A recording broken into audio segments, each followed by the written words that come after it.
Some people like winning, others like games for fun. All while competition-driven madmen treat every single challenge as though it's a life or death situation and do everything in their power to dominate all who dare oppose their superiority. While this may not be the normal holiday-mandated time of generosity, that doesn't mean we as people should stop being good to others and trying to make the world a better place. I'm the hypothetical nerd John, and since I'm broke, all I can do for you is impart wisdom to your brain based on things that I think are pretty rad. Once a week, I'll be recommending an anime or video game that has brought me joy in a spoiler-free way to see if I can spread that joy to a little bit more of the world. Today, we'll be talking about the anime Asobi Asobase. I usually like slice-of-life anime well enough, but hot bananas, this anime is something special. For some reason, most slice-of-life anime that I've recently watched focus on comedy and transform into a glorified rom-com, but I have nothing against that. Since this one doesn't have a romantic focus, it felt really fresh compared to my more recent watches. Asobi Asobase instead finds its shenanigans in how wonderfully awkward a group of middle schoolers can be in all aspects of life. Let me tell you, it can get real awkward. The awkwardness is delivered by the not-so-charming trio of Kasumi, Olivia, and Hanako. The show first introduces you to Kasumi. In the very intro sequences, you can see how her older sibling took advantage of her being younger by challenging her to competitive games and getting her to do all the work for her whenever she lost.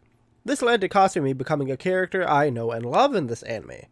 Due to these experiences, she now believes that games should not be used to make people do things for you. But on the other side of the coin, she became extremely cutthroat and will give her all when playing any kind of game. Olivia is a student that cares about how other people view her and will also take advantage of people for her personal entertainment. Either of these traits usually manifest in silly ways that are usually only harmful for herself.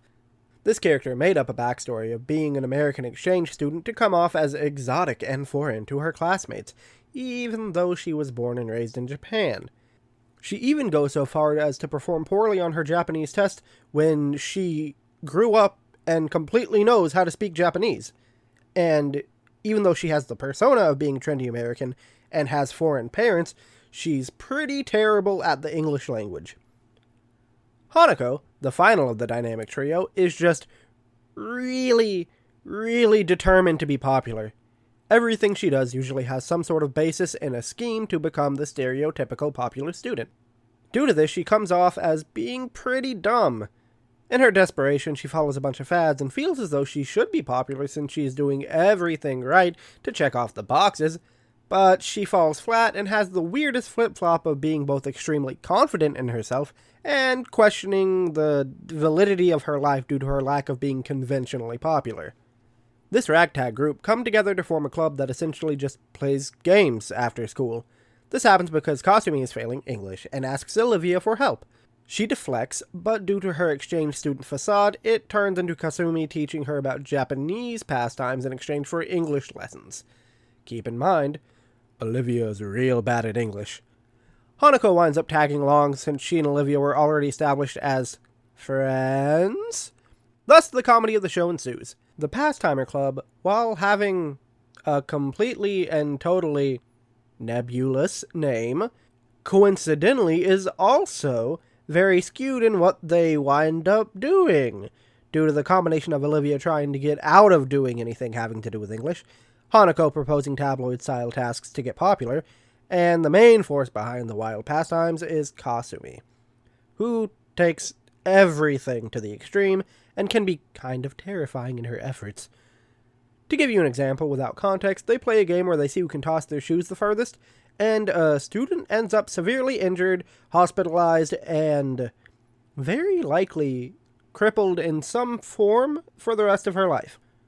In most cases, I watch subbed anime, and the voice acting doesn't have a super huge impact on how I enjoy the anime as I'm primarily focusing on reading the text at the bottom, but the voice acting really gets me in this one. The actresses hold nothing back whatsoever. Their primal shouts, screeches of middle school girl variety, voice cracks, and everything else are both surprising and kind of worrying at times. They embody the chaos of all the situations in the show with their panic tones and constant bickering. It's something to behold. You'll have to listen to them to fully understand. The voice acting in this show stood out so much to me, and in most any other show, unless it's a hilarious one particular point, I never really pay too close attention to the voice acting. Or if it's really bad, but in this case it's not really bad. Lastly, I want to talk about the artwork in the show. It has this really super cute soft pastel color scheme with extremely light lines that help make the show super cute. Don't let this fool you. These geniuses use this as a strategy, I'm convinced, to make the wild parts of the show stand out even more. During dramatic sections, they will go into super harsh details that pop up, feeling kinda like out of nowhere. That contrast makes these moments stand out excellently, kinda like jump scare moments, but without the normal, conventional way of being scared. It reminds me of those moments in SpongeBob or Flapjack where they would go into hyper-realistic detail, but with less realism and more weird anime-style things. But not perverted anime-style things, just weird anime things. Asobi Asobase is a treat to watch, and has become my go-to suggestion for anyone looking for a slice of life. The antics get really crazy with everything taken to the extreme, and there are wild characters that I just didn't have the time to get into, like butt laser levels of crazy. Give it a try and let me know who your favorite main character is. I know you won't be disappointed with this one. This has been the Hypothetical Nerd John, and if you want to reach out to me or let me know your thoughts on Asobi Asobase, you can find me on my Twitter at HypotheticNerd. If you enjoyed, do me a favor and tell your friends that they can find Joy to the Nerds on Spreaker, Spotify, and Apple Podcasts. New episodes will be uploaded every Monday, except for particular instances like this past Monday where my headset broke and I had to get a new mic. Hope you guys like the mic. It's a Blue Yeti, and I'm loving it so far. So I'll be back again next Monday. Have a nice day and come back to hear us.